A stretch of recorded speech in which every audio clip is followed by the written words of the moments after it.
Bismillahirrahmanirrahim. Assalamualaikum warahmatullahi wabarakatuh.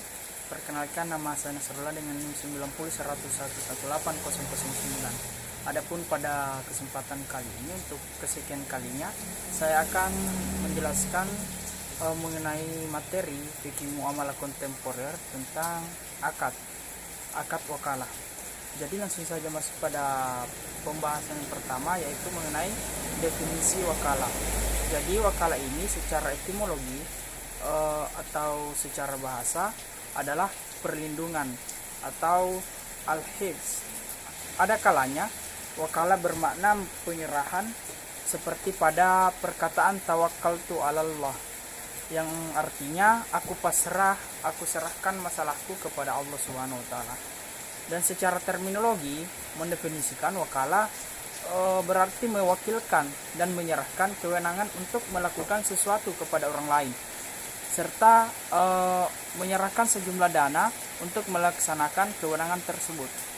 Adapun dasar hukum wakalah ini terdapat pada Quran surah Al-Kahfi ayat 19 dan Quran surah An-Nisa ayat 35. Selanjutnya yaitu mengenai rukun dan syarat wakalah. Di dalam rukun wakalah harus ada orang yang mewakilkan atau disebut dengan muwakil. Dan yang kedua adalah orang yang menerima perwakilan atau disebut dengan wakil. Dan yang ketiga adalah objek pekerjaan yang diwakilkan. Dan yang terakhir adalah sigat atau ijab kabul. Adapun syarat wakalah ini antara lain, yang pertama syarat sigat. Syarat sigat ini dapat berupa tulisan, isyarat, perbuatan, tindakan yang menunjukkan kerelaan untuk mewakilkan.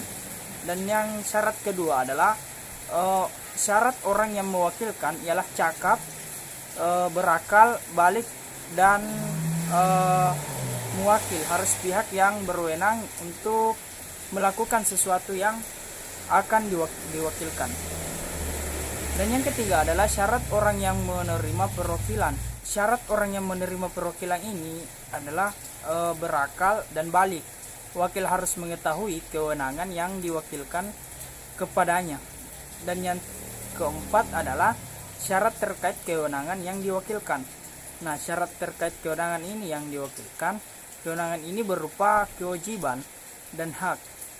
Kewenangan juga ini boleh berkaitan dengan hak seseorang hamba. Misalnya wakalah untuk menjalani hukuman qisas.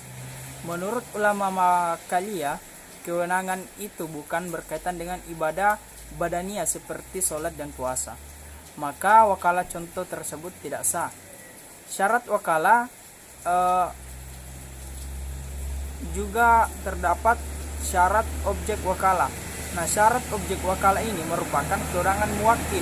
Objek dapat diwakilkan dan objek harus jelas dan tidak menimbulkan kebingungan bagi penerima perwakilan. Dan syarat yang terakhir ialah berakhirnya wakalah saat seperti yang pertama, matinya salah seorang yang berakad. Yang kedua, salah seorang yang berakad menjadi gila. Dan yang ketiga, pekerjaan yang dimaksud dihentikan. Dan yang keempat, pemutusan dari muwakil kepada wakil diketahui wakil. Dan yang kelima, wakil memutuskan sendiri yang diketahui muwakil. Dan yang keenam, muwakil keluar dari status kepemilikan objek perwakilan. Adapun implementasi wakalah dalam lembaga keuangan syariah, antara lain bentuk implementasinya yaitu wakalah dalam praktis di LKS biasanya terkait dengan akad lain.